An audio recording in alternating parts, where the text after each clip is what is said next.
whatever you wind up doing is exactly what you should be doing. And I have not behaved one single day of my life. Not one day of my life have I behaved, and I am fine. I need your help. I can't tell you what it is. You can never ask me about it later, and we're going to hurt some people. Whose car are we going to take?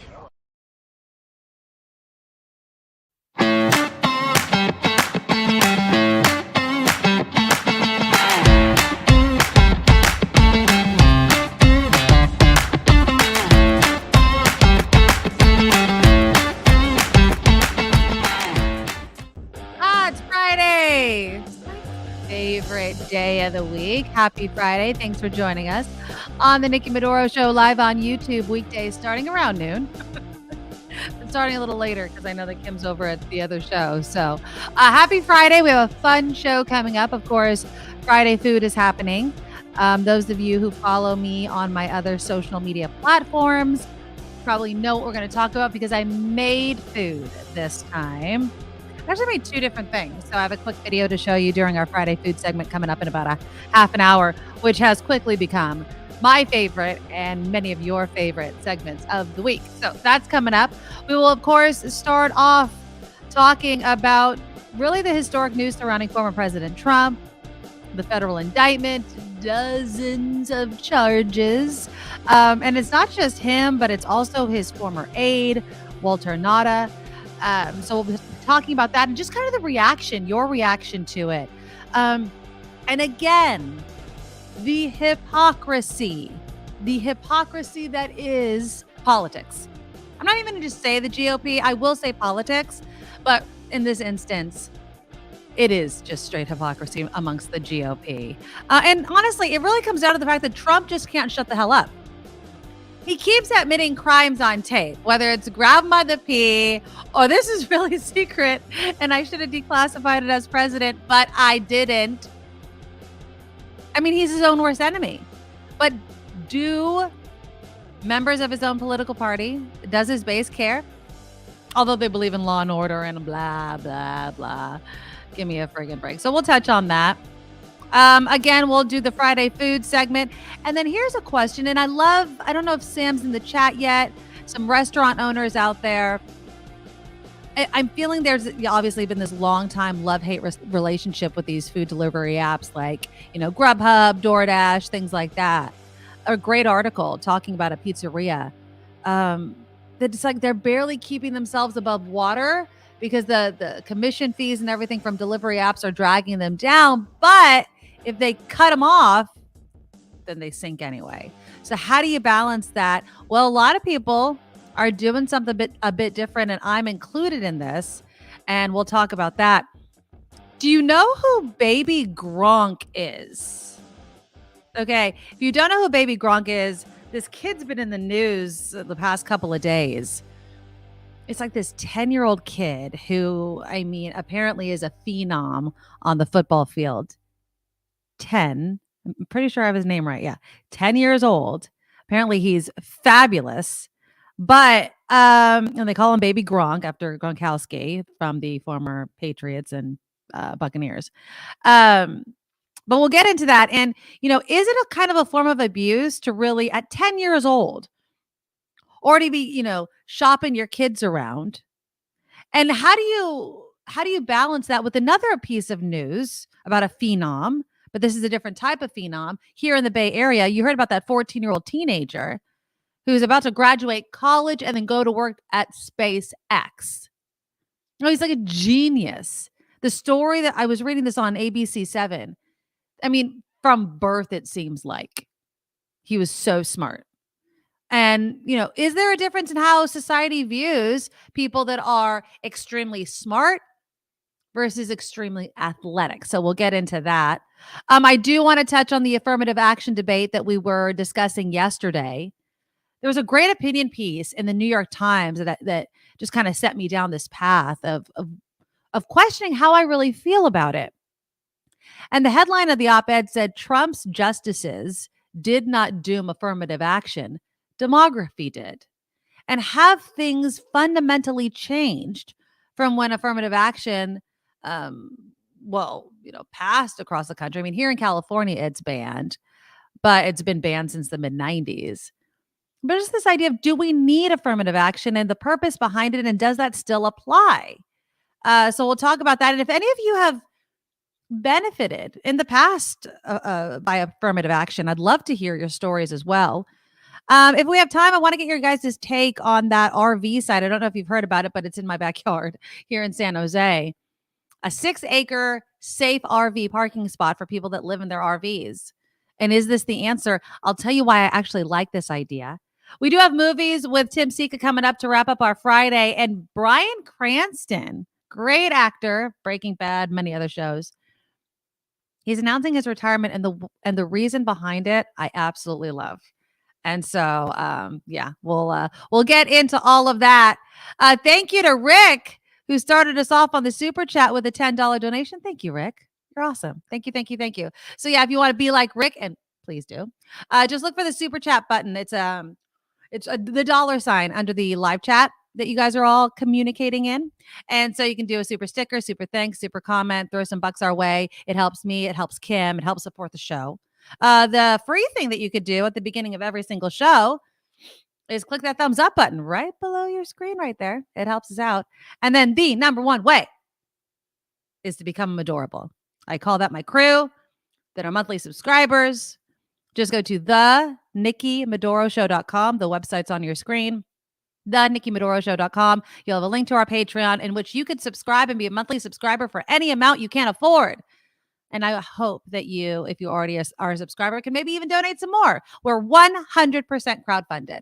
No advertising except this during the show. And we just love doing it. And so if you could do that, I'd really appreciate it. The NikkiMedoroShow.com. Patreon link's there. PayPal link is there. And then a link to some of our merchandise is there as well. All right.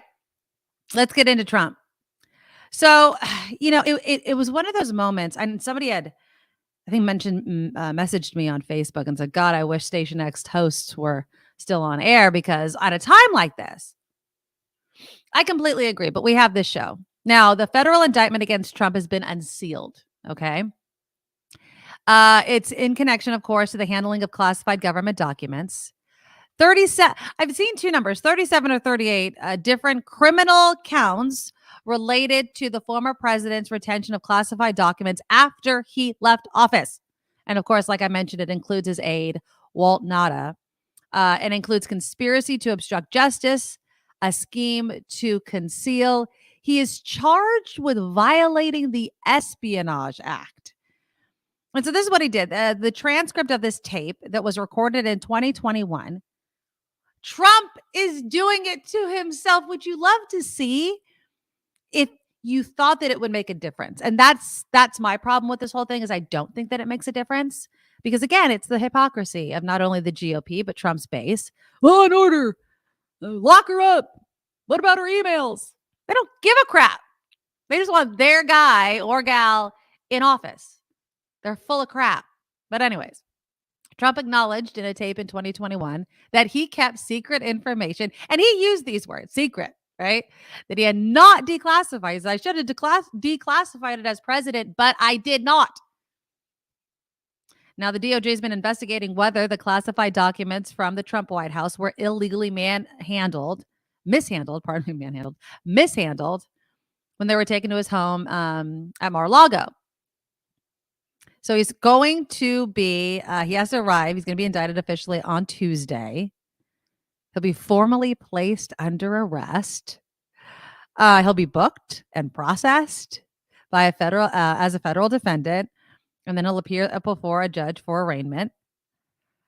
Trump or one of his attorneys will enter a not guilty plea likely, and then that'll start the prosecution. It's nuts, but how many of you think it's going to make a difference?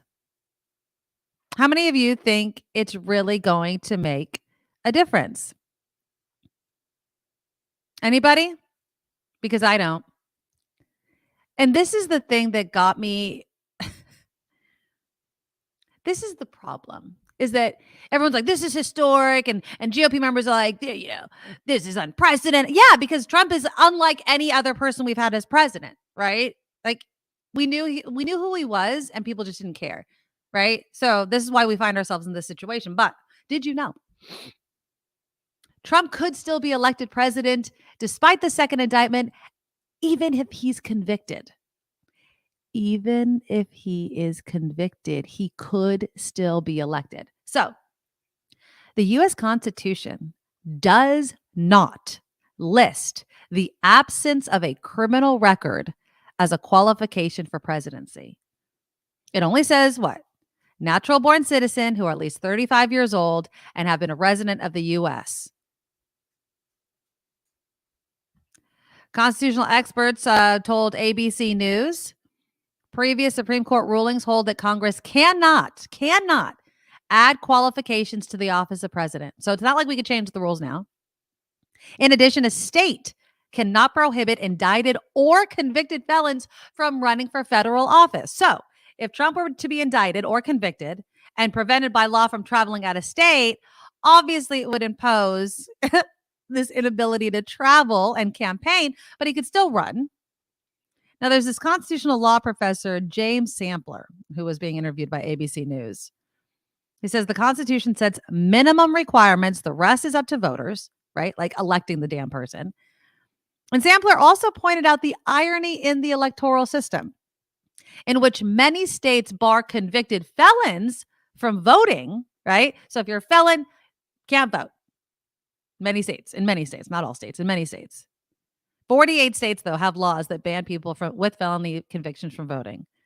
Sampler says it's a sad day for a country that ostensibly values democratic participation and equality, that individuals who've been convicted of a felony can be prohibited from participating even as voters in our democracy, but a president convicted of a felony is still allowed. It is such, yeah, exactly, Kim. It's such BS. It's so frustrating. Now, again, there's also the judge aspect, and thank you, Vilma, for bringing it up. The judge in this case in Florida is Judge Eileen Luce Cannon. That's her nickname. She must recuse. This is the thing about judges, and I maybe I'm naive here. Okay. And I know obviously with the Supreme Court, we can't guarantee that they're going to be neutral parties and, justice is blind and all that. She's already judged. She's already been appointed. We've seen people appointed by Trump turn against him. So on one hand, yes, I get what you're saying, Vilma. It'd be nice if it was not a Trump appointed judge, but it's very hard. Let me say it this way. I don't feel comfortable every single time something has to do with, let's say, Trump or even Biden or any other president. Well, were they appointed by that president? Judges are appointed by presidents. There's so many judges. I don't think our system can really work if every single case can't be held by a judge just because he or she was appointed by a specific president that was a political party. Now, this is different, Vilma. So this is why I'll kind of agree with you. It'd be nice is that it's not as if she's, determining something for the political party under Trump. It's literally him. But it's not like she could lose her job. I mean, yes, she can lose her job if she commits a crime or is impeached or whatever. But it's not like Trump can do anything to her if she is fair and looks at the case as it is. It's yeah, right. I mean, Phineas, it's an extreme example, but maybe Charles Manson can run for president. He'd have to get out of jail. But again, nothing in our Constitution bars people from that. And this is the thing that I've talked about before. There are so many things that haven't been tested that people just followed it because it was the norm, right? Like social norms. We just did that. And so we didn't need to kind of inscribe in stone or in our Constitution every single scenario that could possibly arise. And that's crazy to me. But if anything, Trump is testing us, testing our rules, our norms, our actual laws, which really written in the book, because if anything, he has shown the loopholes, right? The loopholes. And then, yeah, just the responses from people are really freaking annoying. I mean, Romney is great. So Romney says that former President Trump brought these charges upon himself, and he did. Now, Romney is no Trump fan. This is what he says. This is Romney here, Mitt Romney. These allegations are serious, and if proven, would be consistent with his other actions offensive to the national interest, such as withholding defensive weapons from Ukraine for political reasons and failing to defend the Capitol from violent attack and insurrection. He did, obviously, you'll remember Romney voted guilty in Trump's first impeachment trial. Now, Romney has not been aces in my book for holding Trump accountable, not even close. And then again, Walt Nauta, the aide, has been indicted. Now, he was the person seen moving boxes out of Mar-a-Lago. 2 of Trump's attorneys that were on the case have turned in their resignation, although, in their letter, they were very complimentary to the former president, but it's going to be really interesting to see. So here's the question. All the way back to when I opened this up. What do you think is going to be the impact of this? Do you really think this is going to hurt Trump's chances in reelection or help him? He plays the victim so very well. I think it was Joe Scarborough on Morning Joe. He was kind of calling out what I was saying, the hypocrisy, the law and order. But also this whole idea of what Trump said when he was first running for president. I could shoot somebody on Fifth Avenue and they'd still vote for me. And he was right. He was right. His base, like I say, it's a cult, right? It's a cult. They will defend him with their dying breath. They will defend him. And I don't know why. I mean, okay, so let's take certain issues, right? Like Roe v. Wade. Okay, maybe they feel beholden to him. Oh, you got that passed. Okay, but you got it now, right? It's been repealed. Yes, the fight is still on, but it will always be on. But it's not the law of the land anymore, right? Look how many states are almost flat out banning abortions, right? 6 weeks. 6 weeks. Some women don't even know they're pregnant. So what else is it? And I always ask this question. You can't find that with any other Republican that's not a criminal.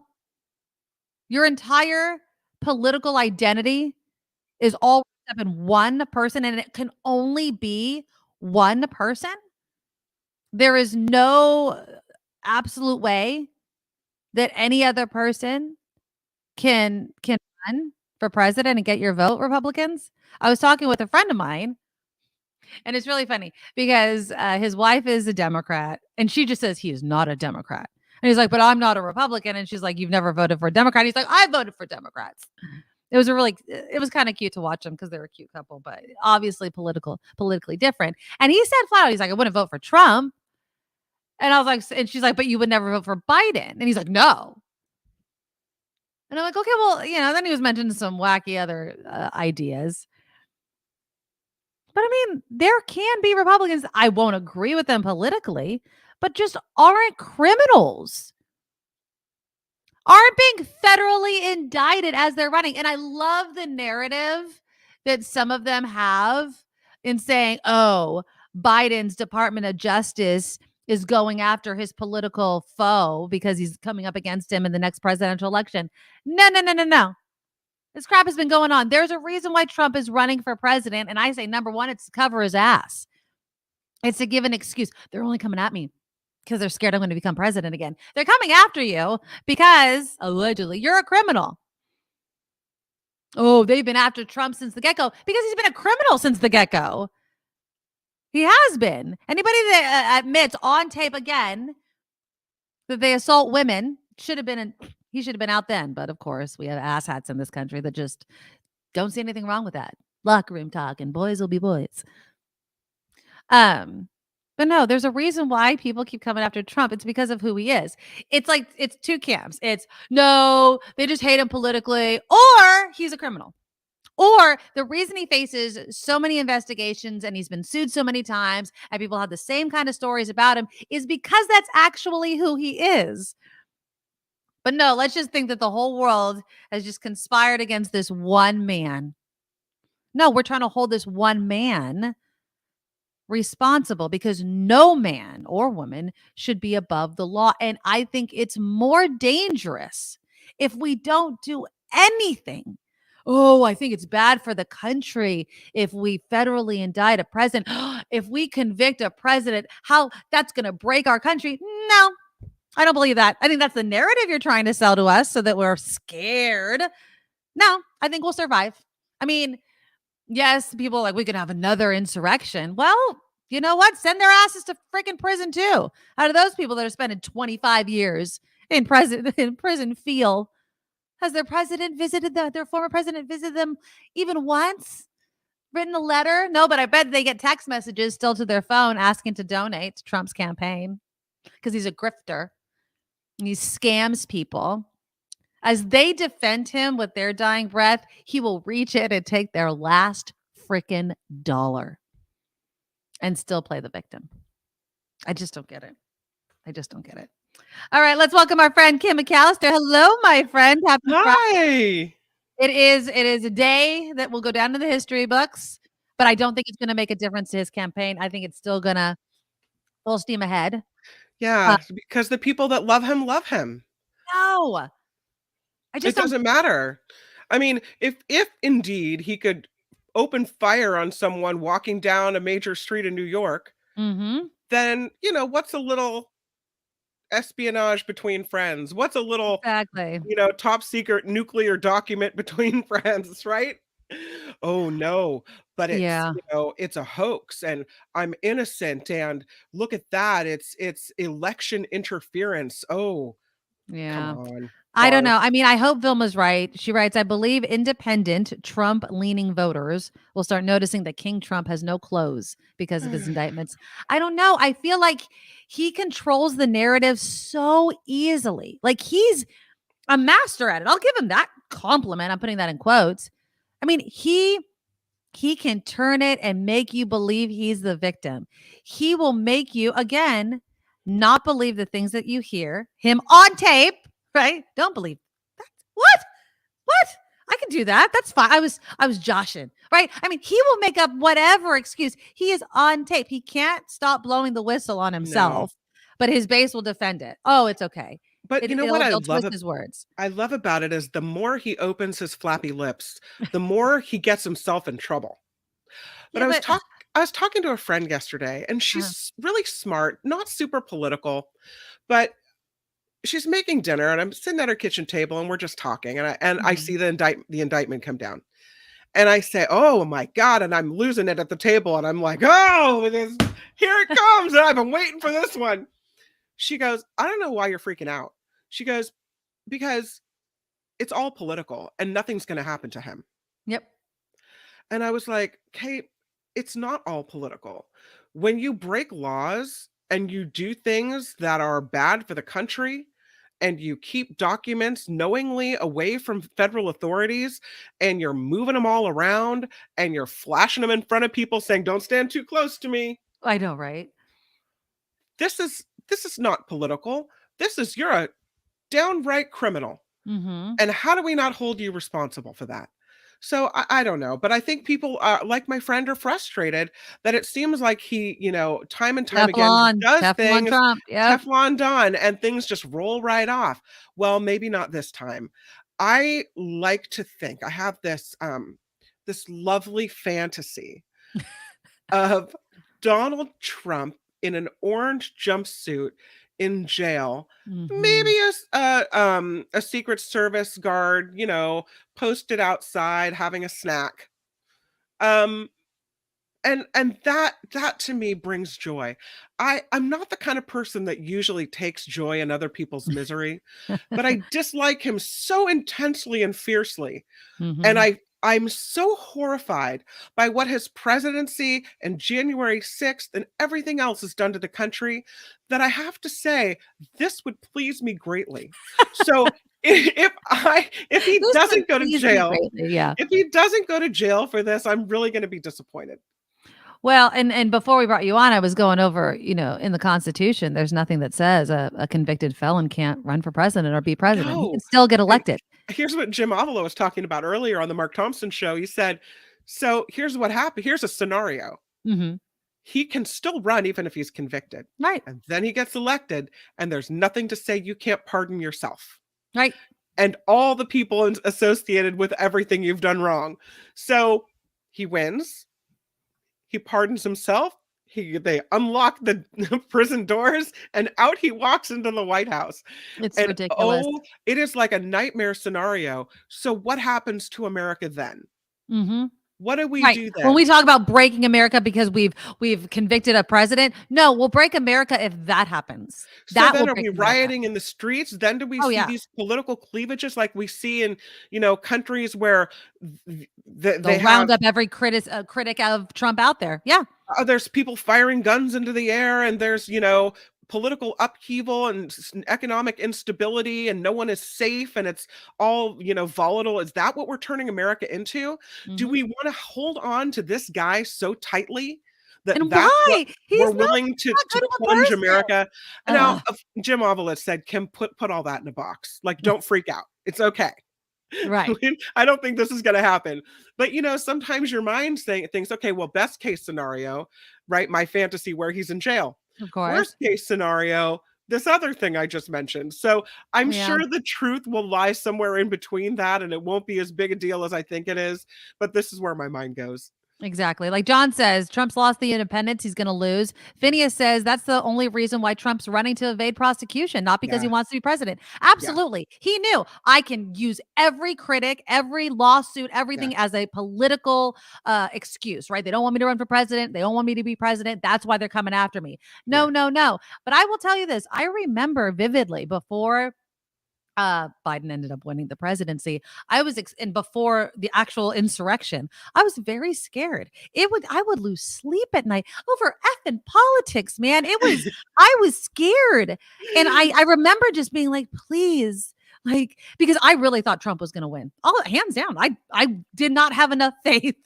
Oh, I was shocked. I about hit the floor. I did not believe the America could be. I just thought he was going to win again, and he had me convinced. You mean in the last election? Yeah, I did. I thought that he was going to win again. I thought Biden was going to lose, and I was scared. I was really scared. I mean, I wanted Biden to win. I wanted people to come out and vote. Again, this was before the insurrection and everything like that. And I was deathly afraid. I really, really was. Now, I do think things have calmed down with the arrest of some of the people involved in the insurrection, but I'm scared still for America. Meredith, America will no longer be America if Trump does not get the justice he and we all deserve. Exactly. There is no one above the law. Mike Pence, who's a total chicken, apparently was supposed to be on Fox News, canceled it because he didn't want to talk about the indictment. Why? You were running against this person and any other political atmosphere with any other political party that had some backbone. They would be all freaking over this. Are you kidding me right now? Are you kidding me? If I'm running against somebody and that person has just been federally indicted, I'm leading with that. I'm leading with it. Do you see? We as a country need to heal. I am the right person for the job. But everyone's like, I don't know. I mean, Chris Christie, I'm sure is going to. But Pence, you're a chicken. Oh, you total chicken. Don't deserve to be president. You Can't say it. Absolutely. Yeah. I love Amy's crazy. Heart. Did you see what she said there? Wait. No, I'm sorry. She said, I firmly believe that the country will. It will never go back to Trump. We have to have faith in the moral code of most Americans. Amy has agree. a good heart. Yeah. Yeah. And that's what kind of got me through, the last election and everything that was happening is I do agree with you, Amy. I believe there are more good moral people in this world. I do. I think the loud minority, the Trump base, they just suck all the air out of the room. And the rest of us are so tired of listening to their cultish vocabulary. But again, we have to keep going through it, right? We have to stay vigilant. We can't relax on it. Phineas says Trump needs to be both convicted and lose the general election. That is the only way America can be made whole. I would love for him to not even get the freaking nomination. I mean, Jesus, people, get it together, Republicans. You really can't come up with a better candidate seriously, that's not under the cloud of a federal indictment, you can't do better than this. You can't find any. And if you can't, that is something fundamentally wrong with your political party. If you can't find anyone better. Chris, Trump gets indicted when someone tells on Biden's money laundering. Pure coincidence? Yes, Chris, things are not connected. So this investigation has been ongoing. Recently, Trump said some pretty self-incriminating things. That is ridiculous. Yeah. No. And no, I don't want DeSantis. I don't. I think, but again, at least, again, not a DeSantis fan. Don't want him to be president. But at least it's a candidate that's not under a federal indictment, violating the Espionage Act. I mean, and again, and I've said this about Biden and Hunter Biden and all that crap. If there's something there, let the investigation go. See, that's what people that are not in a cult will say. Okay? That's let the investigation go. Whatever happens, happens. That's it. And then I'll believe it, right? Let it happen. Whatever comes out, comes out. I'm fine with that. I don't protect politicians.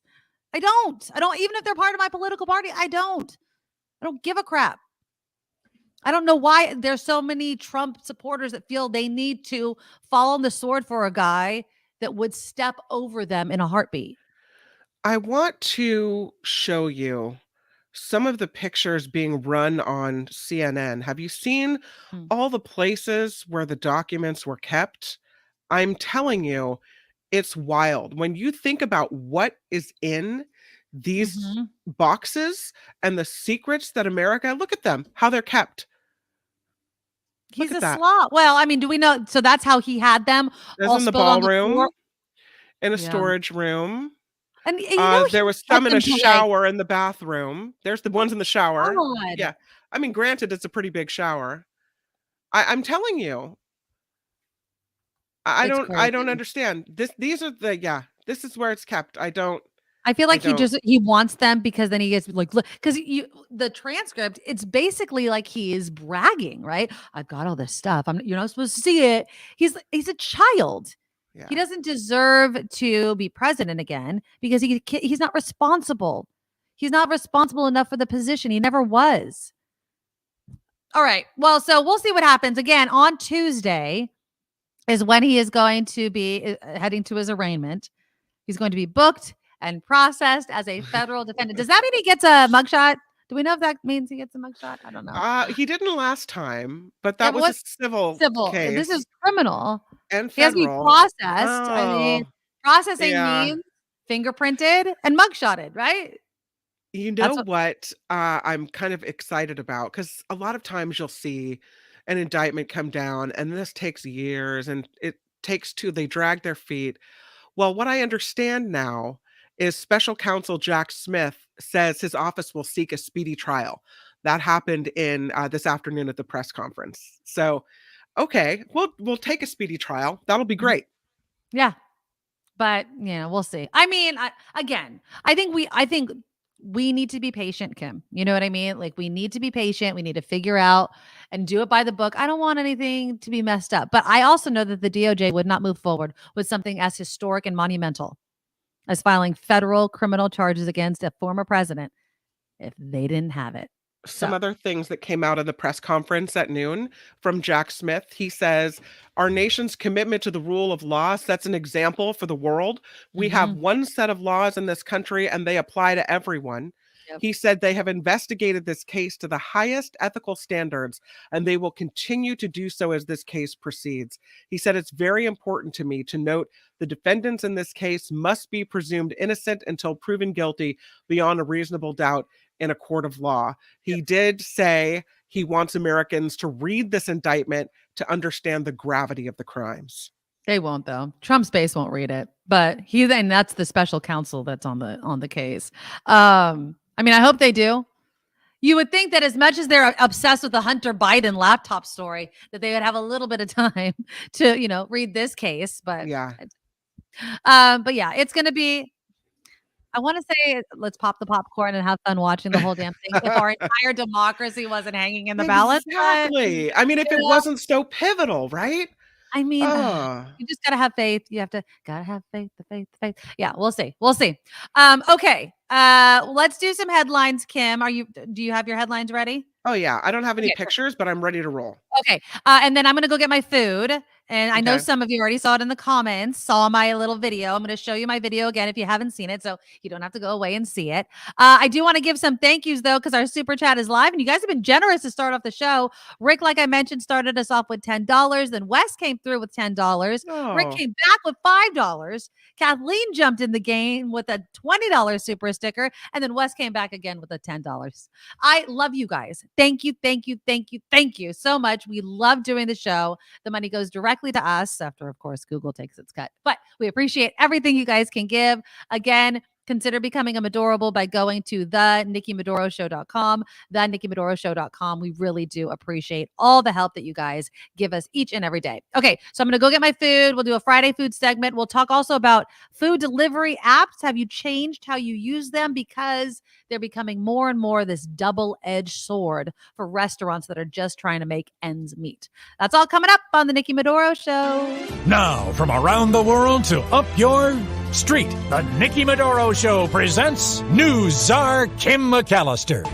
Oh, we're going to start with this guy. It is former President Donald Trump. The Justice Department formally announcing charges against Trump. The charges related to his handling of classified documents. The DOJ saying the former president stored classified information, including U.S. nuclear programs and defense and weapons capabilities at multiple locations. One Republican leader, though, not coming to former President Trump's defense. It is Utah Senator Mitt Romney, says the former president brought these charges upon himself following Trump's indictment for his alleged mishandling of classified materials. Romney said the Justice Department afforded Trump the time and the opportunity to avoid charges that would generally have been afforded to others. He could have given those documents back. He could have not allegedly hidden them and had them moved from place to place. But according to the Department of Justice, that's not what happened. Alerts remain in place for several states, but air quality levels are improving in the Northeast and the Mid-Atlantic. Smoke from the Canadian wildfires drifted down through the United States and impacted millions of Americans. A wind shift this weekend is expected to disperse the remaining haze. So that's good news for Nikki and I, because our daughters are headed to Washington, D.C. So hopefully they won't have to have that smoke to contend with. And a lot of people that have been breathing it in for the last week or 2 weeks will now get a break from it as well. Attorneys for New York Congressman George Santos claim revealing the names of the people who bailed him out would backfire on those who helped him. Well, of course, Santos pleaded not guilty to wire fraud, money laundering, theft of public funds, and lying to Congress. A judge ordered Santos to identify 3 people who raised his $500,000 bail. Only 4% of the state in California is now in a drought. The latest map shows parts of Inyo, San Bernardino, and Riverside counties in the moderate category. Those counties, along with Imperial and San Diego, are also listed as abnormally dry in the south. For the north, it's Lassen, Modoc, and Siskiyou. Altogether, they account for 29% of California, and that is a massive improvement from when the entire state was dry just 6 months ago. There is a California father now being honored 3 weeks after he died helping ducks cross a street. The story made national headlines when Casey Rivera got out of his car in Placer County to escort this family of ducks to safety, and then was hit by a teen driver. PETA will be dedicating a leaf on its Tree of Life memorial to the 41-year-old dad. The organization calls him a hero and encourages everyone to help animals wherever they need a hand. It is not uncommon to find loose change in all sorts of places, but $1 million pennies? A California couple stumbled on that amount while cleaning out a home in the Los Angeles area. It was built in the early 1900s and belonged to the wife's father, but has been empty since he died. She and her husband finally got around to starting renovations, and they discovered bank bags in the basement filled with pennies. About 10 grand. It would weigh over 5,500 pounds in total. Imagine having to haul all that up from the basement. They say it took an entire day to carry all those bags of pennies out. I'll take a $10,000 worth of pennies. That's fine. And don't they say pennies are now more valuable because of the metal? There might be more valuable to trade in and melt down than they are as pennies. I think that's illegal. I don't think you can melt down US currency. But anyway, 10 grand in pennies. I'm Kim McAllister. This show is crowdfunded. Of course, that means we rely on you to help fund the show. You can do it by checking out the links at thenikkimedoroshow.com. You got the Patreon link, you got the PayPal link. We got it all set up there for you. And of course, the Super Chat is live on YouTube. Our tremendous thanks. I'm Kim McAllister on The Nikki Medoro Show. Thank you, Kim. Thank you. And to everybody that's been donating. You guys have been so generous. All right. I didn't know if I was going to make it on time, Kim. Thanks for doing your news. So, because I forgot that I ate it all last night, so I had to make a quick one really quickly. So I'm going to show you the video. I made 2 things yesterday. Now, I know you guys wanted me to get me to eat barbecue. Somebody was mentioning Sam's barbecue. Maybe I'll do that. But so my husband has been nooming. Do you know what noom is, Kim? I want to do it. I'm thinking of doing it. Is it working for him? He has lost 16 pounds in the past 3 months. So it's not fast, but it's happening. And it's all psychology based. Okay. So you can do meal plans. You can add all these other things in, but it goes into the psychology of why you eat what you eat. It doesn't like cut out any foods. It teaches you obviously about, this has this calorie and that calorie, but it seems to be working for him. I know a lot of people that have been nooming. Now, the reason why I mentioned this is I'm still terrible. Now, I've probably put on 10 pounds since we got let go at Station X. And Really? I think because I'm home more. I mean, access to the kitchen? What are you sitting around? Is it the Friday food segment? Maybe. No, I think in all honesty, it's my age. Like, I don't feel like I'm eating anymore.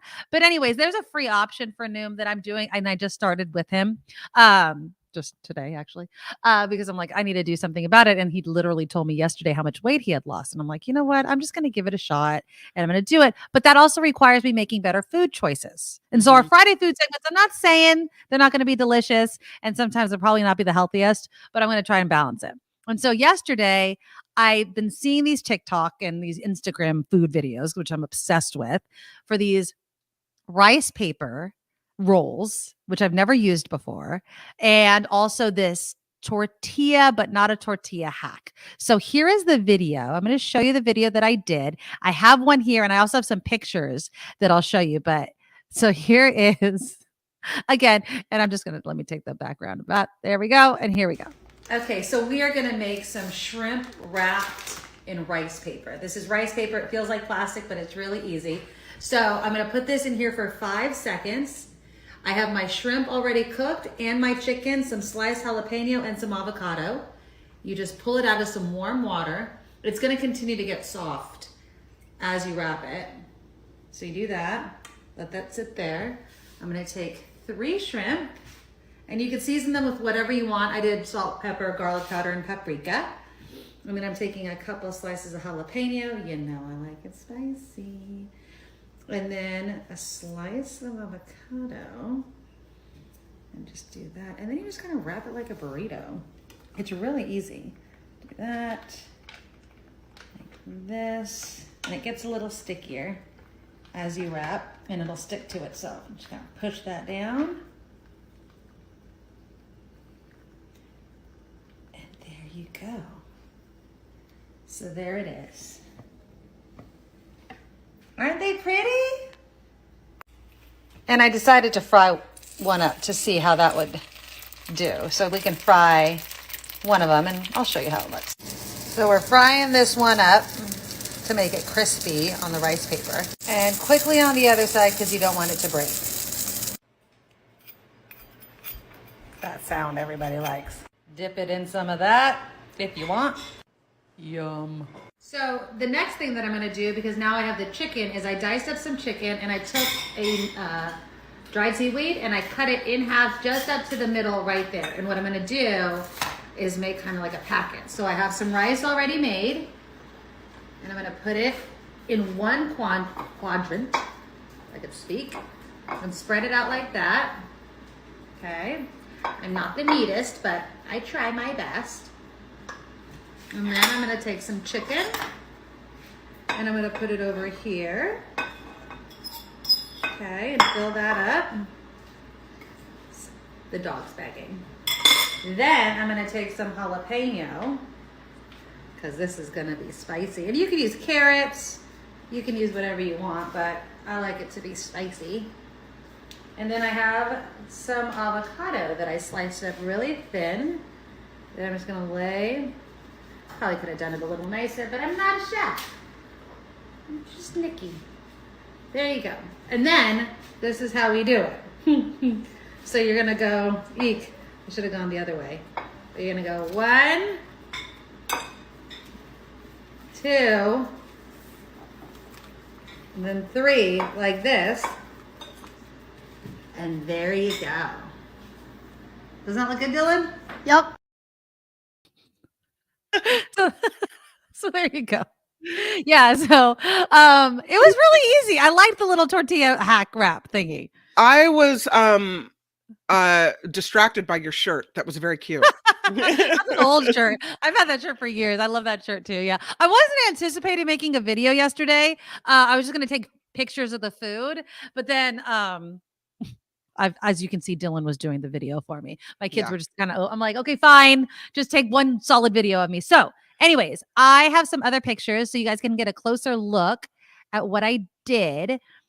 The chicken, by the way, was bomb. I got chicken thighs, salt, pepper, garlic powder, paprika. It was, even my husband was like, and he ate it, heated up because he came home late from work. He's like, this was really good shit. I'm like, I know. I did a damn good job. Yeah. So this was the chicken I did on the right or on the left and the right. Same seasoning Nikki. on both. Yeah, same seasoning. Good. Yeah. And then these are the type of rice paper that I bought. I went to an Asian food store and got all this stuff. And then So does it taste better than, or why would you use rice paper rather than tortillas? Like, what's the difference? Calories, right? Okay. So I think I should have grabbed it. I know the bigger ones you can use 5 and it's, I don't know, 200 calories or something like that. So it's less, right? So it's a lower calorie, lower carb if you're low carb. Right. It's fun though because you could see through it, so it's kind of pretty, right? Yeah. So there it is. And again, it gets softer. So as you saw me wrap it, it still seemed a little hard, but like 2 seconds later, it's even softer. So just keep softening. And those are the ones that I did, just a better look. And then this was the wrap that I did without sauce and then with my little sriracha mayo stuff. I usually make sriracha mayo, but I can't find the sriracha that I like. The normal kind is just, they're not making it. There's a shortage. But I made a new one. Now this one's not fried up. Okay. But I had to eat one. I have to eat something on Friday food. But yeah, it's so good. I have an idea about Noom. I think we should do it together and ask them to sponsor the show. I think we should do it.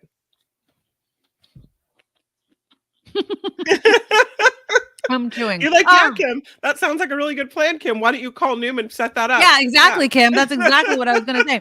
Although I was thinking about it because when you sign up for Noom, they ask you where you heard about it. And I don't care where I hear anything. The Nikki Medoro I always Show. say the radio. No, I always say the radio. Oh, yeah. I'm like, radio. I don't care if I never heard it on the radio. Yeah, I always say radio. And so, because you got to cover your ass. And so they had a You all right? Uh-oh. Is there someone there to do the Heimlich? You got okay? Down my throat. There was only like 5 options of shows that they advertise on. Like named shows, I think 5 or 6. So we can give it a shot. But yeah, we should do Noom together. Does anybody Noom that watches this and has had success? Anybody? I'm looking. Kim says they're a huge sponsor of products. All right.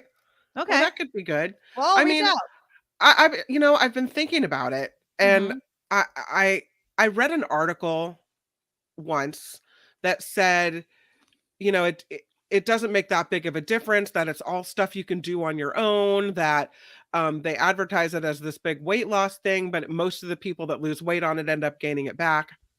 But I think sometimes, even if you can do it on your own, just to have that support, if you pay for something, you're probably more likely to use it. Yes. You know, and I think it's what $100 and some odd a year for this program that helps you keep track of what you eat and everything else. I don't know. I mean, it's health. Maybe I don't know if insurance covers it or not, but it's health related. So I don't know. Well, and I know I'm hearing some critics. I'm not the seed like went down my throat. That's what she said. No, it's really good. I think it's the psychology aspect of it that I like. It's being more thoughtful with why you're eating and when you're eating. But I will say this, you don't need Noom. They have said, and I've read many articles about this, if you simply write down every single thing you eat or drink in a day, you will eat and drink less. Because it makes, and I mean, with the calories and stuff like that, it makes you think about it. Okay, so if I want to be on, let's just say a 2,000 calorie diet, if that's, the normal, and all of a sudden you hit 2,000 calories at lunchtime, like, well, okay, where can I make adjustments? So yeah, I think that if you don't want to do Noom, you could do that. But I think that the articles and it's all just being committed to it. Right. And again, my husband had Noomed before and then kind of fell off because he wasn't Nooming anymore. He wasn't going on the app. So he wasn't getting that feedback. And so you have to do that. But what I like about if you go on the app and you fill out all the questions and you could do a free 7-day trial just to start off and be like, is this for me or not? And I'm not meaning to do an ad for them, but that's what we're doing. Basically, but you're welcome, Noom. We're not getting paid for this. This is true. But it even tells you, like, do you want to include exercise? Are you just really focusing on, like, just to be as honest as possible with your goals? Yeah. And so the goal that I set for myself, which would be amazing if I can get to this, the date that they forecasted, if I do kind of what they tell me to do and everything, is the day before my 45th birthday. Oh, okay. So I'm like, oh, that's kind of fun, right? Well, you go into that birthday feeling better about what you've accomplished and, starting the new year of your life off the way you want to. Well, and the other big thing is they say, do you have anything coming up? And I said, I have my vacation coming up, the week of the 4th of July. And they said, if you follow everything that we're doing, there's a good possibility you could lose 8 pounds by the time your vacation comes. Oh, think about how much better you'll look in a bikini. Well, so, I mean, I don't really give two about that, but I don't really wear bikinis anymore. Anyway, I have such sexy one pieces. I love them. And I could do snorkeling and not worry about my bathing suit falling off. But I would love to lose 8 pounds. That'd be awesome. That's very close to my goal anyway. So, I don't know. I'm going to give it a shot. So I have a funny story that I heard last night that's unrelated to weight loss, but is related to Hawaii. Okay. So my friends were staying at this condo near Wailea and they were with the kids. It was like a trip with a bunch of families and they had a bunch of kids there. And down on the beach, there was this woman and she was topless and had a thong bathing suit with a, really nice rear end and doing all kinds of stretches and calisthenics, bending over. Oh, geez. And people are putting their hands over the kids' eyes, look away. And all the dads are like, oh, look down there. Ew, wait, that's ew. Okay. And all the moms are getting mad and how is this lady down there, showing her whole body on the beach? And then the person turned around and it was a guy. Yeah, buddy. In a thong? A guy in a thong. A guy with a really nice rear end in a thong that looked apparently no hair on that butt either. That probably looking good down there. But the person turned around and they thought they were going to see boobs and there was nothing. That is awesome. That is awesome. In all honesty, even if I was a mom, even if I was parked right next to that woman, I wouldn't give too much of a crap. Because again, and you guys know me, if you've listened to my show here or on Station X, I do not care about skin around my kids. It just doesn't bother me. But I will say sometimes I'm why are you doing that? The only judgment comes is you want everyone looking at your body. It's fine. I don't care. But I just love that the dads were ogling a dude at the beach. I think that's great. Exactly. Like, how was that ass? See? How is that ass? Exactly. But so I think, there's a ton of social media accounts that I'm addicted to. My daughter's friend was over yesterday as I was making all of this stuff. And she's so funny because I do the same thing. I don't know if you do this, Kim, if you follow many foodies on social media, but if I'm hungry, it's kind of like standing in front of the open fridge. I'll just go on TikTok and I'll just watch all of my favorite food recipe channels. Yeah. And then I feel full. I go, okay. Oh, do you? It's like I ate through my screen. I'm like, that looks, but there is this one woman who does amazing salads. There's another one that's like a salad that's not a salad. I'm not saying they're healthy, but I also want to incorporate more vegetables and stuff into my diet, even if it is, like they'll have like the green goddess salad, which has everything green, like mint and basil and all sorts of things. But so I'm trying to do that. So I might incorporate some of those more into our Friday food segments. I'm not completely going away from the indulgent, yummy food because it's balance, people. It's balance. Wes says tonight is not a healthy night. We have a Blackstone grill making Philly cheesesteaks and crispy potatoes on it. I feel like a short order cook. That sounds delicious. And I will tell you this, in moderation, right? I mean, if you look, like obviously red meat is red meat, right? So it's high calorie and it has all the stuff that comes with red meat. Cheese is cheese and potatoes are potatoes. But as long as you're not having 10 slices of cheese on your Philly cheesesteak, what kind of cheese do you use, Wes? Are you a white American cheese? Are you a cheese whiz Philly cheesesteak eater? See, I'm a white American and cheese whiz. See, if I'm going to eat it, I'm going to eat it, right? Do you like Philly cheesesteaks, Kim? Is that I don't mind a good Philly cheesesteak. Yeah. I shy away from copious amounts of meat. Not me. So I'm sure you could make a joke about that, but that's me. And that's also another thing. I'm trying to incorporate more veggies. So I went to Trader Joe's. I don't know why I never go to Trader Joe's that much. It's literally across the street from my house. Best store ever. It's so good. Yeah. They have these corn ribs.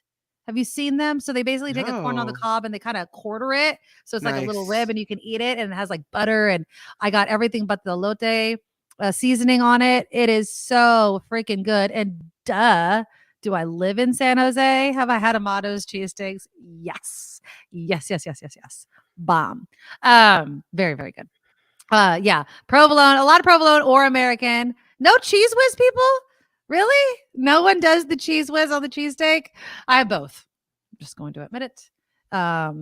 You could do both. You don't have to just do one cheese. But anyways, that's really good. That's really, really good. Okay, let me squeeze this in simply because we're talking food.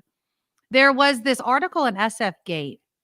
I was looking at it was interviewing somebody that owns Little Star Pizza. So this is on Divisadero Street in San Francisco.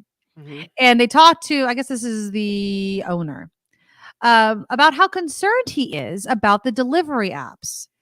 The guy said removing Little Star Pizza from the food delivery apps would equate to losing about 40% of his business's revenue. But then you also have to think about how much they're giving up as far as commissions. So earlier this year, San Francisco ended its 15% commission fee cap that was set for delivery app companies, right? That allowed delivery companies to charge restaurant owners upward of 30% on commission fees. And so it's kind of like you're damned if you do and you're damned if you don't. How quickly do you want to die? Is it quick? Or in my opinion, a slower death, because unless you're making buku bucks on both in-house and delivery, it's kind of like a double-edged sword. It's like the profit margin is so slim that if anything happens, you could lose it. So that is why I've been trying to pick up my food more, and I'm not alone. More customers are opting to pick up their orders from restaurants to avoid the delivery fees. But it doesn't mean they're not still using the app. So you can order through DoorDash and just click pickup and go pick it up yourself. Yeah. And so a lot of people are doing that. Now, I think it matters. You'd have to investigate the prices.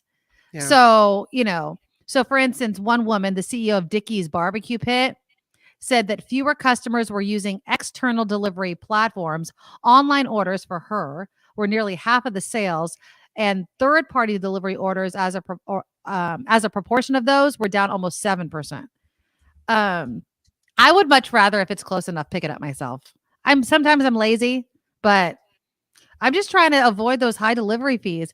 My husband is, I love you, honey, but he is just have it delivered from someplace that you could walk to. And I'm like, stop. It's not worth it. It is not worth it. Or go in, like I was telling you about that Thai restaurant that I just ate at, that's literally walking distance. I ordered it. I went to go pick it up. I went on their website. I picked up the phone. I called the restaurant myself. I ordered it and I picked it up. It's not that difficult. We just got to kind of go back to the way that it used to be versus now. So exactly, Kim. Just call the restaurant and order it through their personal websites. And some of them offer delivery. Like they might deliver it to you if you're close enough. So, and I'm not trying to make people that work for DoorDash or whatever lose business, but it is a lot. And these restaurants are hurting. So kind of keep that in mind if you're going to do that. Okay, when we come back, I want to fit in so much and we're running out of time today. I wanted to talk about affirmative action and I wanted to talk about baby Gronk. So we're going to try to get both of those in as quickly as possible. But first, let's do some headlines with Kim. We also have Tim Sika coming up. Great show ahead. This is the Nikki Medoro Show. Now, from around the world to up your street, the Nikki Medoro Show presents News Czar Kim McAllister. And let us begin with the finger pointing. It's already beginning. But today we heard from special counsel Jack Smith speaking about the federal indictment against former President Trump for his alleged mishandling of classified material. In an on-camera statement, Smith said the prosecutors in his office investigated the case against Trump with the highest ethical standards. He asked for Americans to read it for themselves in full. He said he'll seek a speedy trial consistent with the public interest and the rights of the accused. Smith added that there is one set of laws in this country and that they apply to everyone. The federal indictment accuses Trump of lying and misleading federal investigators in order to hold on to classified materials. Trump has denied any wrongdoing, claims these charges are just political. San Francisco is deploying emergency crews to fight fentanyl. Here's a picture of the announcement from the sheriff's department. They will begin a new crackdown later this month. More than 100 deputies will work the Tenderloin, Civic Center, and South of Market neighborhoods in San Francisco to help make arrests. The sheriff says the goal is to disrupt the cycle of self-harm. It will require a head-on, tough love approach by taking in the dealers and the drug users in this case. They got to do something. They got to figure it out. We'll go to Martinez now, where there is an update out of the refinery release from last Thanksgiving. Remember that? Well, now Contra Costa County confirms all metals detected in the soil samples were within the range typically found in the state. This means, they say, people were not at risk from exposure days and weeks later. Officials say the biggest health threat was in the hours right after the accident when neighborhoods were showered in a dust-like substance.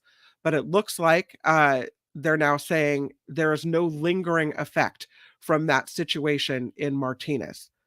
Let's talk about flooding in California.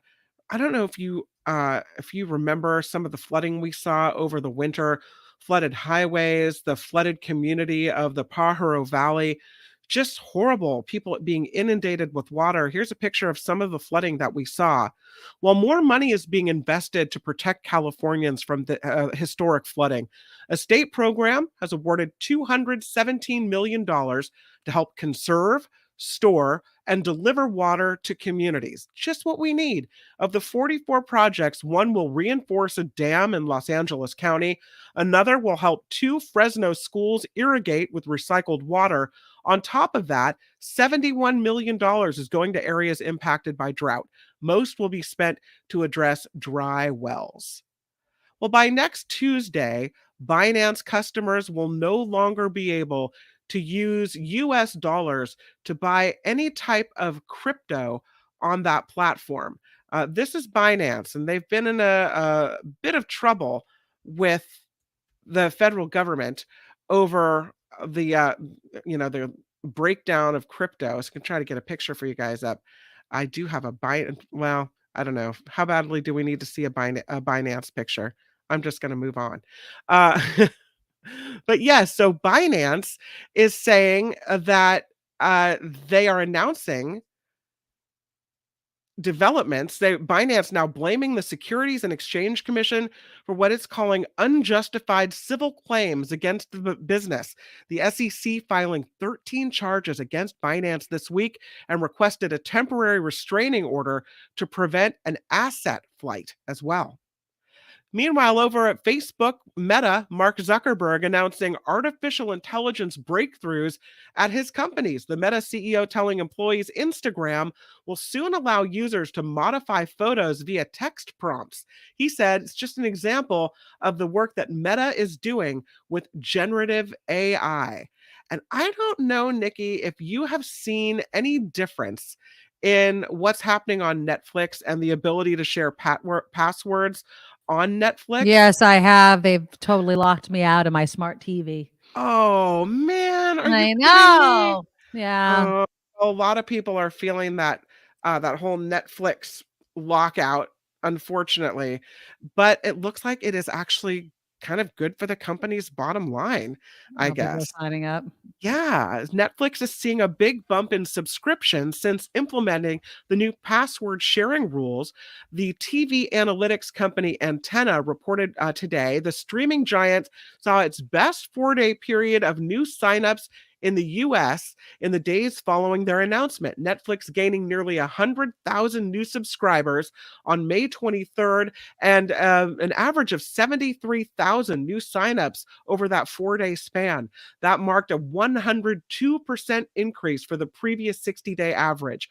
Netflix shares up just over 2% when the trading started today. So it looks like, the steps that they're taking are working for them as far as making money for the company. So if it helps Netflix stay in business, I guess maybe it's a good thing. I don't know. This show is crowdfunded. We rely on you to help us out. You can find the information on Patreon and PayPal at thenikkimedoroshow.com. thenikkimedoroshow.com. I'm Kim McAllister on The Nikki Medoro Show. Thank you, Kim. All right, let's get into Baby Gronk really quickly. If you don't know who Baby Gronk is, it's fine. But he has been in the headlines recently. This is a picture of him on one of the covers. It's the kid Gronk, on the left. Baby Gronk. Okay, yeah. Baby Gronk. So they're calling him like a Baby Gronkowski, right? From the Patriots and Buccaneers. Best friend of Tom Brady. You know who he is. Okay. Yeah. So apparently this kid is like a football phenom. He's 10 years old. Okay. Wow. So back in March, the parents of Baby Gronk uploaded some of his videos to YouTube and social media pages. Apparently he's met Louisiana State gymnast Olivia Dunn, known as Livy. She's the one on the right there. And he's just gone completely viral because of it. I guess she has a huge social media following, and so does he. And, his father is describing him as a football prodigy.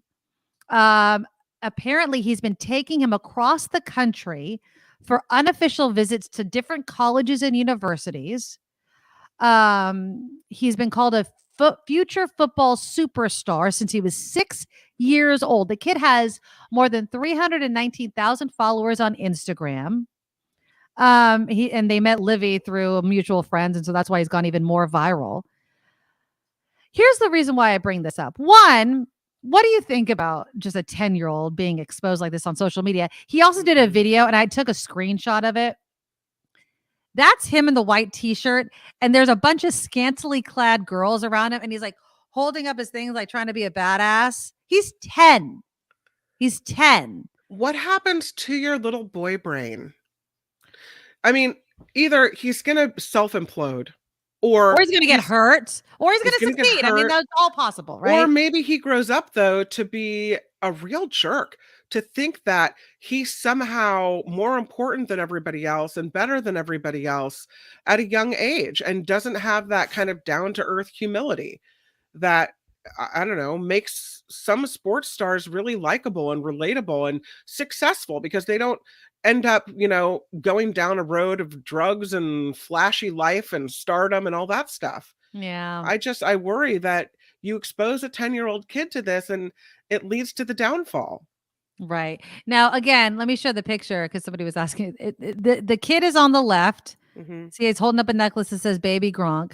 Livy's on the right. I guess she's a Louisiana State University cheerleader. Huge social media followers. Made him like she was risen him up, which was like complimenting him. These are all slang words that you don't actually need to know, but yeah, she's like, "You're so awesome. You have to come here when you go to college." Blah blah blah.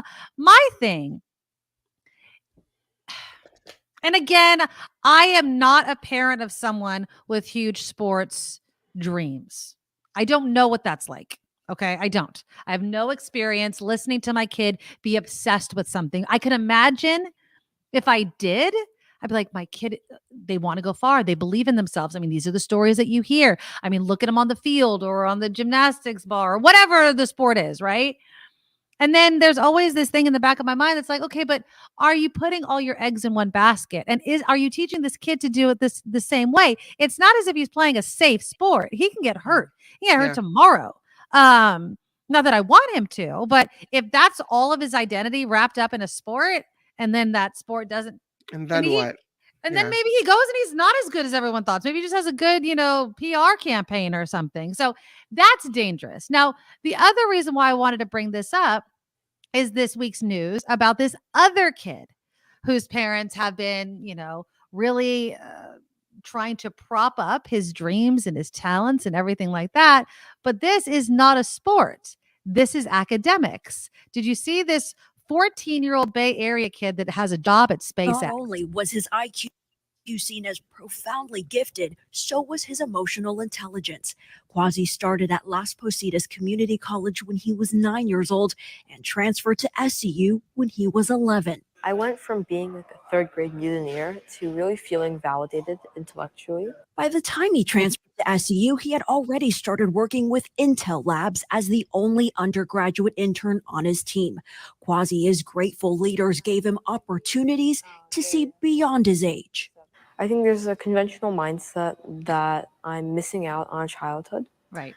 But I don't think that's true. I think, again, that mindset would have me graduating middle school now. Quasi can't drive or see an R-rated movie, but starting next month, he'll be working full-time as a software engineer for SpaceX. On Tuesday, Santa Clara City Council congratulated the young mastermind for his past achievements and his future ones. Is that okay? I have a feeling about kids like this. Okay. I think their parents push them. I mean, push. Mm-hmm. And clearly he's a bright child. Right. Clearly they said his IQ is off the charts. Right. And it's hard to find, just as kids that are on the low end of the academics, their parents say it's hard to get them extra help. It's very hard to get kids on the high end extra help, even more so because there's less places for them, right? There's fewer schools that just cater to the higher levels. Having said that, you're not a well-balanced person. You are missing out on social stuff. You're missing out on developing relationships that will help you in life as you deal with people. Having relationships with your peers is part of growing up and it's part of becoming a person. And he's missing all that. I feel like one thing is as important as the other. Yes. Yeah. And it saddens me to see his parents are probably like, look at our child. He's so smart and he's so this and that. Yeah, but you know what? He's probably also missing a lot too. And so while I applaud his academic success and that's great, I feel like by pushing him so hard, they may have done him a disservice. Yeah. I mean, he obviously is smart. I mean, if you, and again, that was just a really quick news clip from ABC7 Bay Area. I wonder, though, how much he fits in with kids his own age. I know we're talking about the social skills, but I mean, and Kim was like mentioning possibly on the spectrum, usually on the spectrum, maybe, I don't know. I mean, it's this, we're all on the spectrum, right? I mean, that's kind of what we're supposed to think about it now, right? Yeah. It's just, where do you fall on this? That's why they call it a spectrum. I'm not saying that. I mean, obviously he's extremely smart, and you want to give him an outlet, because we've also heard the flip side of very smart children that have no ability to kind of reach that bar. They Well, they can get also, bored. they get bored, they and in they trouble, flame and all. out, and that's right. Right. So there has to be this balance. Do I think a 14-year-old should be working full time as an engineer at SpaceX? I have a problem with that. Simply because he's still 14. And I know his emotional intelligence is supposed to be really high. And I also kind of feel we're looking for ways to make it okay for this kid to be at that level. Right. And I don't know. But again, as someone who doesn't have a kid with sports aspirations and doesn't have a kid that's like a genius, I don't know what that must feel like. But I do think that either way, whether he's with kids his own age or he's working with adults, I don't think that he probably fits in fully anywhere. And that's got to be tough. My heart kind of goes out to him a little bit. They were interviewing, I was reading an article with someone that he was working with, I think at Intel or SpaceX. I can't remember which one. And the person was saying, or maybe it was in school. Anyways, he's like, oh God, this guy's really short. And then all of a sudden he's like, oh wait, he's a kid. He's a kid. He's not short. He's a kid. And then after a while, they didn't even, it just became normal, and they were having conversations and they were working together. And so you kind of forget that it's a kid, but should we forget that he's a kid? I mean, there is something like, you've only been on this earth for 14 years and you could be really, really smart. But there is something to be said, time. Yes. Time of being here. So I have a niece that is incredibly intelligent. And I'll say nerd. She's very nerdy, right? She's also very athletic and very good looking, but she has always taken her self-esteem from how well she does in school. That's she hard. holds herself to a high standard. She has anxiety if she doesn't get everything done on time or everything perfect. She is going to a school that is a little more challenging and academically rigorous. My sister doesn't have to ever really focus on academics. What they focus on is friendships. So they remind her, hey, why don't you call your friends? Why don't you have some friends over this weekend? Right. Why don't you? They have to remind her this is part of the being a well-balanced person, and that she has to make time for these things and make them important too. Yeah. And that's why it leads me to believe that what parents put the emphasis on is important. This kid would be probably like my niece and doing very well and maybe graduating from high school a couple years early. But perhaps because his parents pushed the academics, he went farther faster, when maybe that's not the best thing for a kid, is to go farther faster, because you can still have that academic rigor and have those challenges, but not go so far ahead. So fast. As like graduating from college at the age of 12, but far ahead. I mean, Doogie Howser was a thing, right? And I understand that kids are smart, but Susan makes a great point. You work a big chunky for your life. Why rush it? It's sad. Somehow there needs to be balance. Yeah, it's like he can work at SpaceX. He can do those things, but why do you have to? Why can't you just nothing has to stop your education. You don't have to. Maybe you do. I mean, just to be exposed to certain people and different challenges, right? Different projects. I guess the argument can be made, but you're working at 14. I guess if you get stock options and hit it big, you can retire early, but I don't know. I just sure as hell know.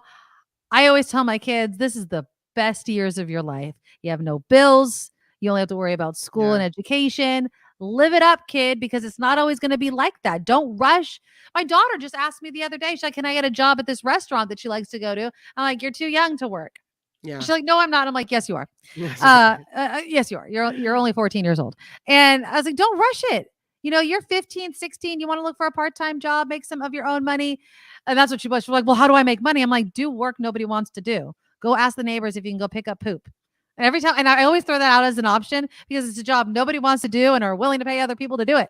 And I'm like, there's so many freaking dogs in our neighborhood. Mhm. I was like, put out flyers, say you'll come Yeah. once a week or every 2 days or whatever, And she's like, I'm like, that's why people pay. That's Like, 'cause what nobody Julia's wants to do it. doing every Sunday, shoveling horse poop. Shoveling crap, right? And so it teaches you. But I see those kids, like this boy that you showed, Mhm. and I feel two things at once. I feel impressed and then sorry, sad Yeah. for them. All at Yeah. once. Yeah. But I also feel like if it was my kid, I try to also be empathetic, right? If it Mhm. was my kid and from 2 years old, they're exhibiting such a high intelligence and a high emotional state. I also feel it's within my responsibility to foster that and be responsible for that. I am their parent and I am parenting the child that God gave me, right? So I have to figure out what I'm going to do with this extremely smart child. Can't put him in the corner with all the, building blocks that, he's bored with.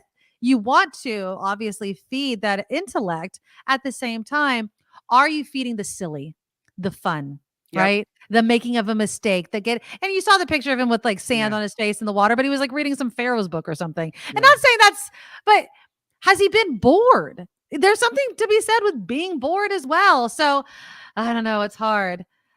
Tammy writes, he likely does not share the same likes and interests as people his age. True. This young man will have all of the resources and opportunities for good relationships as he grows. He'll retire by 40. Yeah, will he though? If he's bored at 14, won't he be more bored at 40? I mean, a lot. And I don't know the kid, so I don't know how charming or what, like, does he have time to have a first love, a first kiss? Like all the things you're supposed to do when you're a teenager, like those rites of passage, prom. I don't know. It makes people who they are. And yes, this is a totally social construct that we create, these milestones. We created them and we put importance on them as if it makes you a full human being. And that's not necessarily true. But I just think that life is fun with all of those moments. And I'd hate to see him miss it. Donna says, my son-in-law teaches at an elementary school for gifted kids.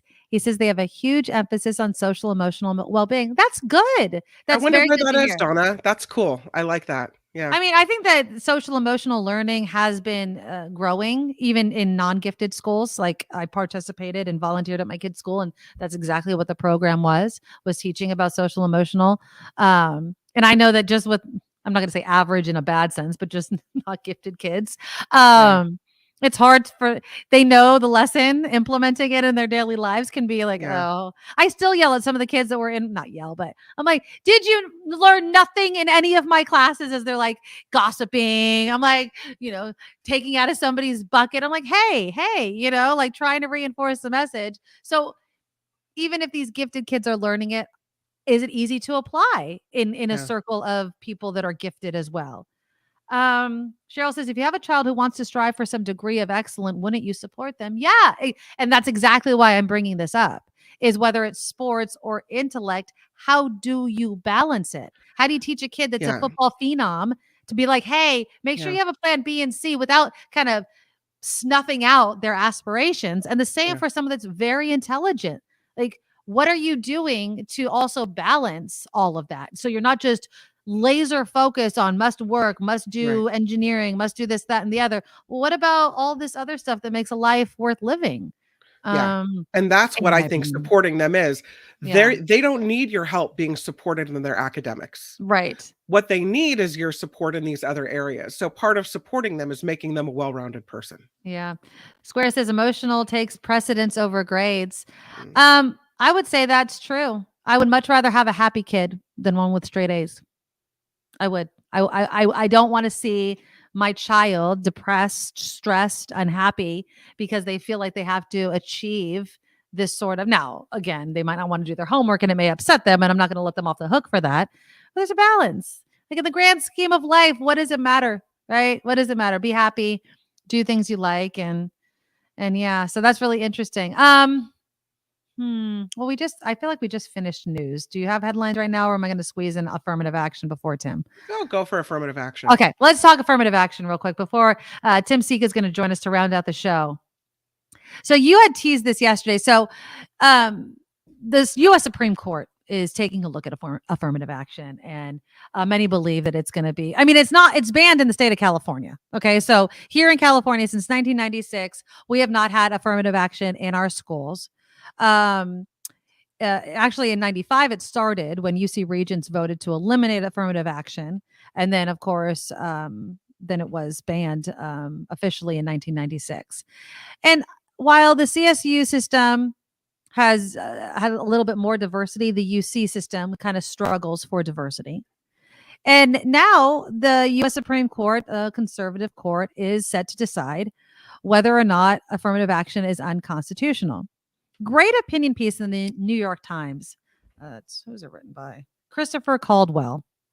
Now, I'm not saying I agree with everything that he says, but one of the points that he makes is that the reason why we don't need affirmative action isn't because it's or that we may lose, I'm putting in quotes, affirmative action, is not because it's a conservative court, but it's because of demography. And he kind of looks back through the history of why we needed affirmative action to begin with. And he says, when affirmative action programs began, it was way more, for lack of better words, black and white on why we needed something like this, right? The number of black people admitted to certain colleges was extremely low in comparison to their percentage of the population. Well, that has significantly changed over the years. The admissions of black people, he was giving some statistics. So let's see. Between 1990 and 2020, the black percentage of the population increased slightly. The white percentage has decreased. The percentage of black people that go to college and graduate is significantly higher than it was when affirmative action began. White Americans no longer dominate the educational system. They only make up 22% of the Stanford class of 2026, for instance. The number of Latinos in college continues to grow. African and Caribbean immigrants and their children now account for more than 40% of the black enrollment in Ivy League colleges. And of course, there is the high number of Asian American applicants who are claiming discrimination because they kind of meet their quote unquote quota at places like Harvard University. So I guess my question to you is simple. Do you think affirmative action is needed still? And if not affirmative action, then how do you increase diversity? Or is there really any way of doing that? Quick story. My mom benefited from affirmative action when she got into nursing school many, many, many years ago, right? I mean, we'll have to be talking about, I guess, the 70s. 70s, 80s, I guess.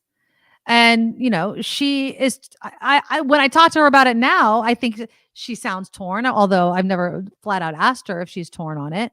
But while on one hand, she benefits from it because she was a Hispanic woman and I guess they were giving, a benefit for that. Mm-hmm. Now it seems that people want to more go with the blank slate of it all, right? Is there a way of having something like college admissions done blind? And do you think that somebody's upbringing, whether they're a woman or a man, and kind of the gender discrimination, racial discrimination, socioeconomic situation, that kind of pulling yourself up from your bootstraps, ignoring what's happening outside your front door, poverty, what have you? I mean, should those be taken into consideration by college admissions? Should it just be your grades? Plain and simple. If you meet the grade, you get into this lottery and then everybody goes in it and a random computer draws the names. Is that how we want to get it done? Should essays be written at all? Should you kind of plead your case at all? I don't know how to make a system fair when, again, I never think that anything can be 100% fair. It can't. And you're never going to make everybody happy. Right. Because while on one hand, I do believe that, that whole analogy of starting at the starting line, and then they ask you certain questions like, did you have both parents in the home? Did you have access to a library? Did you have a car? Yeah. Did you eat 3 meals a day? All of these things were step forwards or stay on the same line. And then everybody stops and it's like, okay, now you start the race from where you started right then and there. And so it's never an even playing field for everybody. And should we try every single way to try and level it out? I don't know. I don't know what the answer is. It's going to be interesting to see how it rules, how the U.S. Supreme Court rules. I do believe that most people think that they will be determining that that affirmative action is unconstitutional. At least that's the thinking. But I just want to read this last part of the article. He writes, when majorities discriminate against their own kind, as largely white universities did in the early days of affirmative action, it may not feel like a bad kind of discrimination, but the biracial historical context that used to tug at the conscience, pushing admission officers to a more indulgent understanding of affirmative action is gone. After half a century of high immigration, the U.S. has become a multiracial country, and affirmative action has turned into a different kind of program. Building diverse student bodies now requires treating Asian overrepresentation as a problem to be solved. This means discriminating by race in a way that is radically more direct and intrusive. Whether or not the Supreme Court decides that the constitutional meaning of affirmative action has changed is a policy pursued at an ever-rising social and moral cost. It's hard. It's hard to be part of any race where you feel like the color of your skin or your racial identity is the reason why you don't get into a place like Harvard or where you want to go. I don't know what the answer or the solution to that is. Because if you take away that, are our schools going to be, again, largely people of a certain race, whether that's white, Asian, Black, whatever? Don't we want diversity? I don't know if as a country we've been able to answer that question yet. I really don't. It's going to be interesting to see how this rules and what the fallout of it's going to be. But again, here in California, it is banned, and we have seen progress in the CSU system, but not so much in the UC system. And so we're just going to have to wait and see there. Let's just read a couple comments and then we'll go to Tim. John Slade, white women also benefited from affirmative action, probably got more jobs than any other group through affirmative action, yet they always associate affirmative action with Blacks. Well, that is actually how affirmative action started. Wes says, I think affirmative action needs to concentrate on the level rating of the schools when it comes to college, mainly because if it's a poor inner city school, the education level in general suffers. Interesting. Life circumstances, Vilma said, should count. Absolutely. I think so too. I mean, I think it should carry some weight, but once you start opening that door, then everything else is good. I mean, how do you write an essay about your life circumstances and not include, your parents coming over from another country, perhaps, or the neighborhood that you grew up in, or something like that? So it's going to be, I wouldn't want to be in college admissions. That's all I'm saying. All right. Kim, can we do some quick headlines? Because we have Tim waiting in the wings. Let's do that. Absolutely. Let's do it. We'll do a couple quick headlines and then Tim's on deck. He's going to tell us what to watch or stream. I'm really excited for one of these because I don't know if the commercial is getting to me, but I want to see what Tim thinks. That's all coming up after Kim's news. Now, from around the world to up your street, the Nikki Medoro Show presents News Czar Kim McAllister. I was racing to get more pictures in. Let us, though, start with, of course, Donald Trump. I know I've been hitting this hard, but how do you not? Right? So Donald J. Trump officially becomes the first former president to face federal charges. The Department of Justice unsealing the federal indictment relating to Trump's handling of classified documents. He is set to appear in court Tuesday in Miami. And when he does, this will likely be the judge. A federal judge appointed by former President Trump will preside over Tuesday's court appearance. Not clear whether District Judge Eileen Cannon will remain assigned for the entirety of Trump's case. Judge Cannon appointed a special master last year to review the classified materials seized by the FBI from Mar-a-Lago in August of 2022. And I'm sure there will be a lot of people wondering whether she can be fair in this case. President Biden taking action to boost employment opportunities for military spouses. While visiting with service members at Fort Liberty, formerly Fort Bragg in North Carolina, the president signed an executive order to increase the number of federal jobs that provide hiring preference to military spouses. It'll also improve telework policies and give spouses with government jobs flexibility as they move from installation to installation. Study by University of Minnesota researchers found a common drug used to treat diabetes has the power to prevent long COVID. This is interesting and maybe very relevant to all of us. The drug metformin was tested on an overweight or obese people between the ages of 35 and 85 who had COVID. The study showed they were about 40% less likely to develop long COVID if they took that drug. So, more study needed, but promising results. Smoke may have delayed the event, not stopping the White House, though, from hosting its largest Pride celebration ever. Picture of all the smoke. The celebration takes place Saturday on the South Lawn. LGBTQ families from across the country are expected to attend. Work begins in 2 weeks to repaint the Black Lives Matter mural at Santa Cruz City Hall, and the 2 men who vandalized it have to help. It was part of their 90-day sentencing. They pleaded no contest in November. Organizers haven't fixed the mural since the crime in 2021 because they say hate cannot be wiped off. So I think what a great punishment to have to help fix what you ruined, right? And here's this man. You might recognize him from Breaking Bad, and unfortunately, he has passed away. This cast member from the TV show Breaking Bad, TMZ reports Mike Batea died of a heart attack on June 1st. Batea also appeared on the Bernie Mac show, Boy Meets World, and CSI Miami as well. And again, he has passed away. I'm Kim McAllister. This is the Nikki Medoro Show. Thanks. That is sad. That's really, really sad. I wasn't able to get to the Bryan Cranston story. He says he's going to Bryan Cranston from Breaking Bad. He said he's going to retire soon. And the reason why he said he's going to retire is because his wife has been like, she's been holding my tail this whole time. So we're going to go to France. It's her turn. He's going to take at least a little bit of time off and he's like, I just want to read wine and hang out with friends and not read scripts. And I can't think of anything better than that. Don't pull a Tom Brady, right? Right, exactly.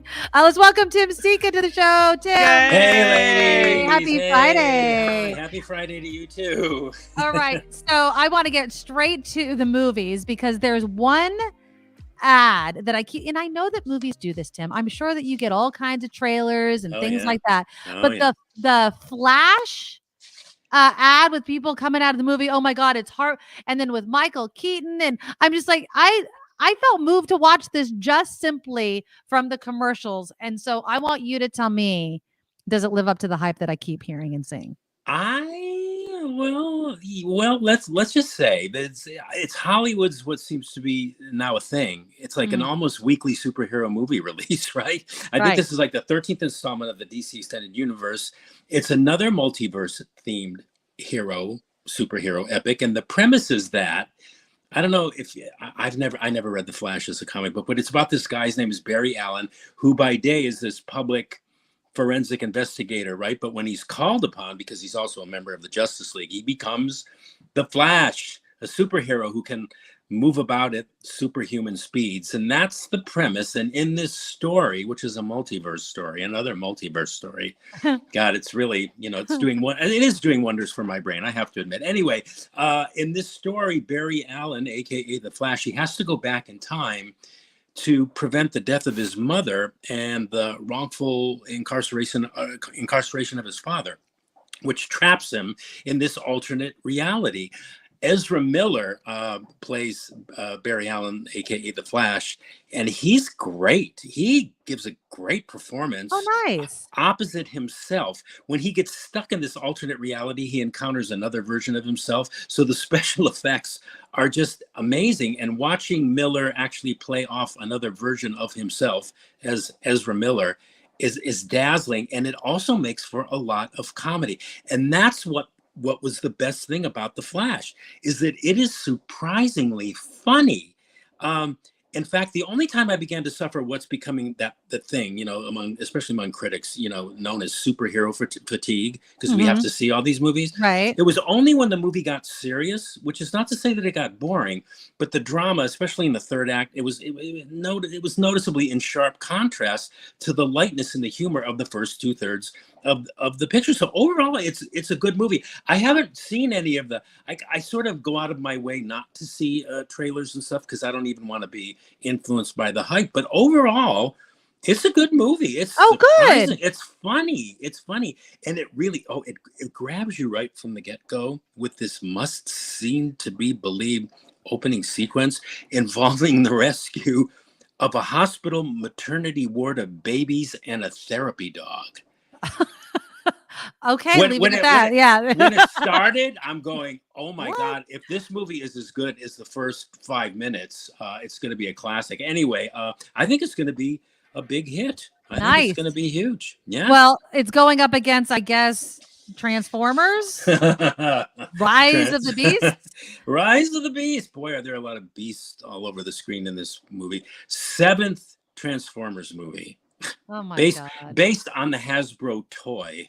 Okay, it's about Autobots, beast robots from outer space. I guess they're called Maximals, and they come under in this movie, in this one, they come under attack from this planet-eating dark god robot called Unicron, who goes after the Maximals because they have this thing that he's after. It's called the Transwarp Key, which opens up time and space portals. It's all a bunch of nonsense hooey. Anyway, the weirdest thing about these robots too is they travel about Earth. Have you ever seen any of these Transformers movies, you guys? No. Oh no, I've never. I mean, I've seen ads for them, but I've never sat through one in its entirety at all. Yeah, well, they do. I never understood the logic of how they make themselves known to human beings. They're like these fast and furious cars who, when they decide to, they just kind of they form into these robots, and then they freak people out. It makes no sense, and none of it does. But right after the movie, which I truly thought was going to be unendurable, I texted to a critic friend of mine who was also at the same screening, and I said, well, I guess it could have been a hell of a lot worse. And that's pretty much sums up what I thought of it. There's no sane way to approach these Transformer movies. And that's funny. Yeah, I mean, but you haven't lived until you experience this one in particular, The Rise of the Beast, in IMAX 3D. I mean, it is so loud and big and ridiculously overwrought. The special effects, the technology, and the occasional stupid joke. I mean, it's a kind of a weird achievement of sorts. It's like the ultimate in sensory bombardment. I don't know. There's something to be said for all of that. Oh, I should probably mention that Anthony Ramos plays the lead. He plays one of the humans. He was in that Lin-Manuel Miranda movie, In the Heights. Did either of you see In the Heights? Oh, yeah. Him. He played the lead. He plays the lead in this. He was also in Hamilton. He's very good in this movie. And the thing is, when I was watching this movie, I was amazed at how good the actors all were, the ones that played the humans, because considering that what they were reacting to wasn't there when they were delivering these performances, and there was so many special effects because of all the blue screen and the special effects involved. So from a technical standpoint, these actors were great. I also thought it was refreshing that the film had a kind of a Latino sensibility to it. It even had a Latino beat. I don't know. It's a movie for your kids, I guess, who love the toy. I don't know. No, I think I'll pass on that. A lot of people attend movies for reasons which from time to time totally baffle me, and this is one of them. Okay. Yeah. I saw the picture for this, the little on my TV on Hulu, I think it was. And I was like, wait, what? What is this about? Yeah, this is a fun and interesting movie. This is called Flaming Hot. Flaming Hot, and it's about the godfather of Latino marketing, this guy named Richard, I hope I say his name, Richard Montañez, Richard Montañez, who was this janitor who worked, the true story, he worked for the Frito-Lay company, and he came up with the idea of Flaming Hot Cheetos. He's the inventor of those snacks, which became a $1 billion brand. Thanks, man. I can't keep my daughter away from them, but okay. Yeah, well, see, this guy was onto something, and this is his story, Richard Montañez, and it's based on a book he wrote called A Boy, a Burrito, and a Cookie, and he's still around. He's retired. He's been married to the same lady for 47 years, and the movie's been directed by Eva Longoria of Desperate Housewives fame. I didn't know that. That's cool. Yeah, it's very cool. I got a chance to talk with her today. I interviewed her for my podcast. But anyway, it's a pretty much boilerplate movie biography. It's probably a tad, finessed for the screen, but I really liked it. It was irresistible. It was this improbable story, but very entertaining rags to riches tale of ambition and persistence with a good script, very well cast actors. Jesse Garcia plays Montañez, Annie Gonzalez plays his wife, and it's a universal story, relatable and all that, because it's about this guy who had nothing, and he was also on the receiving end of a lot of prejudice and racism. You can relate to it, but it's also very culturally specific because the characters are all Latino, Chicano, Mexican, and that cultural specificity is probably its greatest strength. I mean, I felt like I could relate to this guy totally, even though, I'm a white guy and I know little of, of the culture in which this guy was raised. It's the quintessential audience picture, which is ironic considering that it's debuting on Disney Plus and Hulu. But it's a very good and very interesting movie. I mean, I didn't even know about this guy. I had never heard of him before. And apparently Eva never had either. And she's Latina.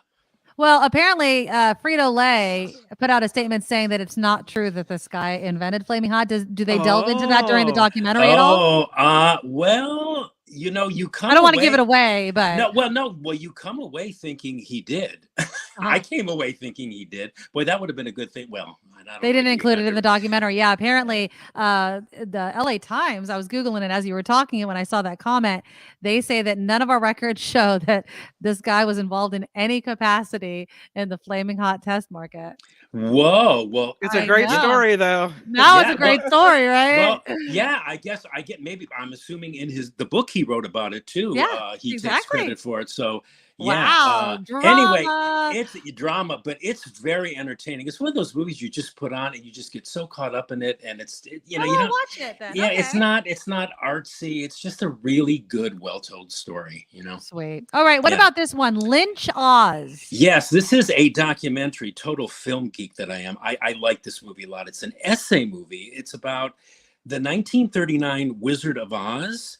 It's about the films of director David Lynch, who, directed Wild at Heart and Twin Peaks and The Elephant Man, those movies. He's one of our great filmmakers, and he's a genuine film artist. And it's also about how the Wizard of Oz influenced the films of David Lynch.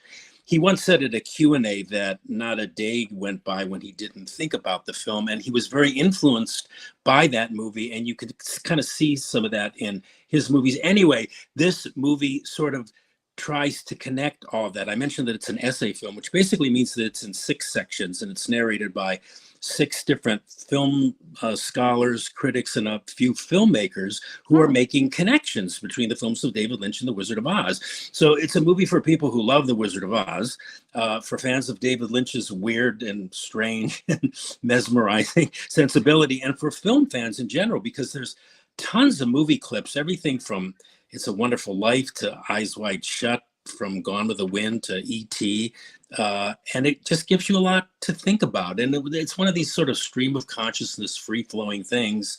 My